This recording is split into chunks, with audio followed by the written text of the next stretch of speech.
falenderoj të gjithë për pjesëmarrjen, dua ta falenderoj edhe zotin Roma që ka mbështetur këtë protestë, e falenderoj edhe zotin Bolla që është angazhuar dhe e ka përkrojnë e ti maksimale për protestën që sot po ndodh.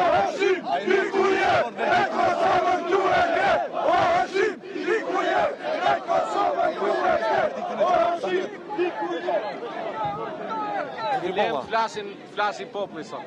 Mjaft kemi folur. Dy fjalë. Faleminderit shumë për pjesëmarrjen gjithëve.